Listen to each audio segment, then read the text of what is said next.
The Idol.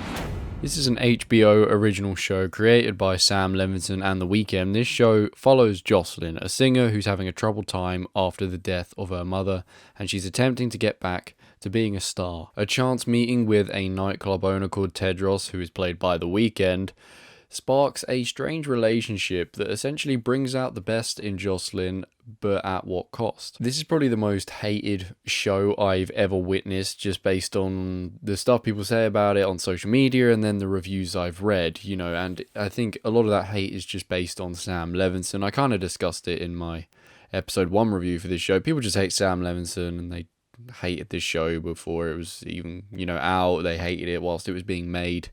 And essentially that's what's fueled the, negative reviews. They all say it's trash. Now, I've watched all 5 episodes of this show, the whole first season. This show isn't trash. I wouldn't even say it's mid.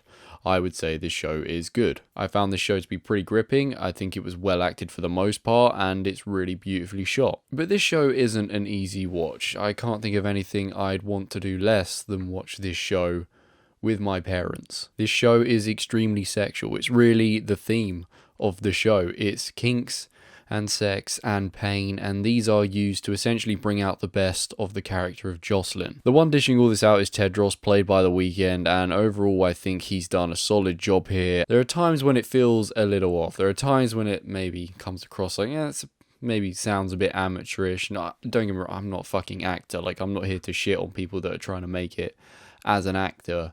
But you can just tell he's not quite at that level. You do get that sort of come through at times. But for the most part, he plays this kind of creepy, unhinged mentor very well. Everyone does a really great job here, including the star, of course, Lily Rose Depp. She really just puts a lot into this role. She's not just acting, she's also singing. I assume it's actually her singing, and she's dancing, and she's just doing a lot of stuff that it just looks like a difficult role. You've really got to throw a lot in there, especially for the character she's playing, and I think she does an excellent job. But overall, my favourite characters were actually some of the side characters in the show, such as Haim and Destiny. They were just scene stealers whenever they were kind of in a scene, and I really look forward to them just making appearances, whether it be talking to each other or talking to the main characters. It's a talented group here, acting as well as singing and dancing, and the whole thing is beautifully shot as well. But whilst the production is impressive, the issue with the show lies with the story. I think this story was trotting along pretty well. Obviously, there's a lot of sex and sexual content and nudity in this show, and it gets to a point as a viewer I was sort of thinking, it just feels like overkill.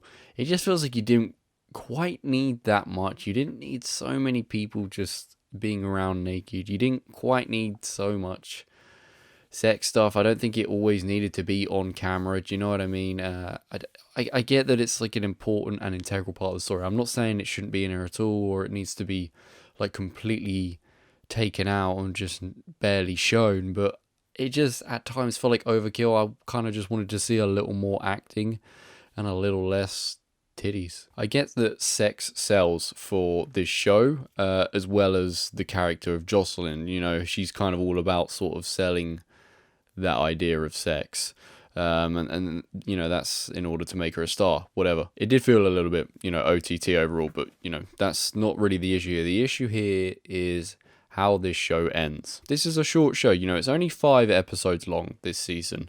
They are dense episodes, of course. There's a lot packed into them, but there's also a lot to achieve in these 5 episodes for these characters and for this story. Not to get too much into spoiler territory, but in the final episode, we're at a point where Jocelyn is realizing how Tedros has used her and everything to do with her. She's ready to take control. Tedros wants to fight back on this, and it feels like we're potentially setting up conflict that would span into another season of this show. This works for me.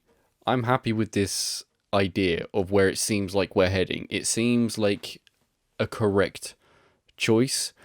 I mean, I was also kind of thinking, why didn't they just make this first season longer and tell, this entire story in just one season of a show? I don't think this is the sort of show that really needs multiple seasons, so I don't know why this first season is only 5 episodes long. But point being, apart from them not feeling like there was enough episodes, it felt like they were setting things up well for a potential second season. It felt like all the characters were at the right point in their path, and it was just, it just felt coherent. Then a really dumb creative choice is made. They decide to add a plot twist, and I think they assumed it's going to make you go, whoa. But really, it just made me go, This is a show that never required a plot twist. It never required a part of the story to reveal something unbelievable. The whole point of this show is that you're learning as you go along. You're learning about these characters. You're learning what they're really like. You're seeing them evolve. There was literally no need for anything to try and like throw a spanner in the works and change the whole narrative.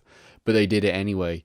And it made zero sense to me. There's not much I can say without potentially spoiling this. So, I'm not going to say it directly, but it's going to be kind of on the nose.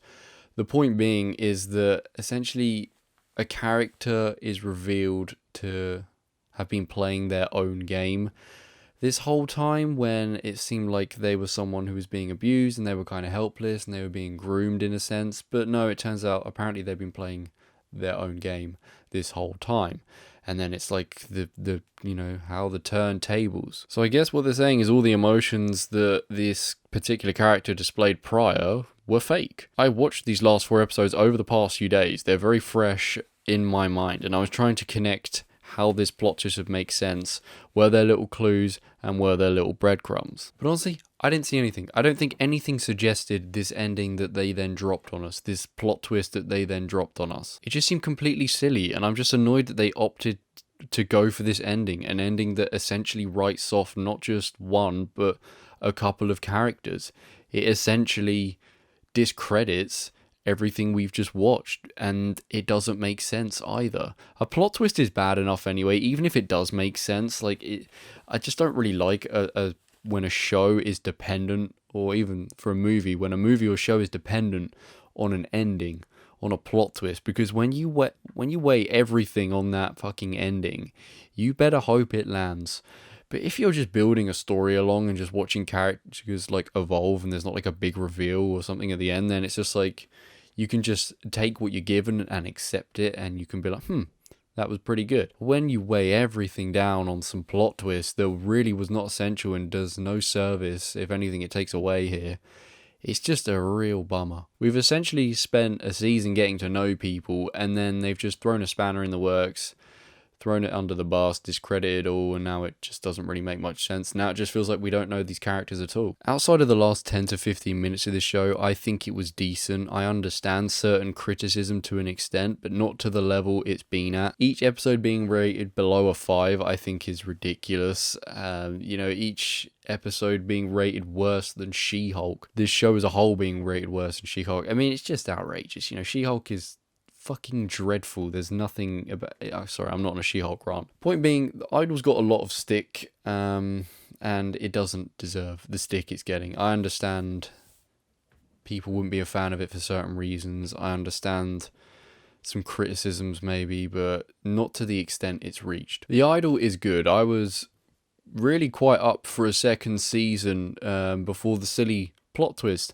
Now I could really take it or leave it. But this show is solid. It's got some great performances, some good camera work, some really great cinematography. I really like the soundtrack as well. I think it's got a lot going for it. But unfortunately, just let down at the last hurdle by the plot. I would give The Idol a 7 out of 10, and on the rewatchability rating, I would give it a 2. I probably would have given it a higher score in terms of rewatchability had it not had a silly ending, but even so, this isn't a show that I could see myself revisiting. Even if a second season came out, I think I could easily just sort of remember what happened and then crack on from there. It's not the sort of show I can ever see myself rewatching. I highly doubt it. If you've seen The Idol, let me know what you think about it. Thank you for watching, and I'll see you in the next one. Bye bye.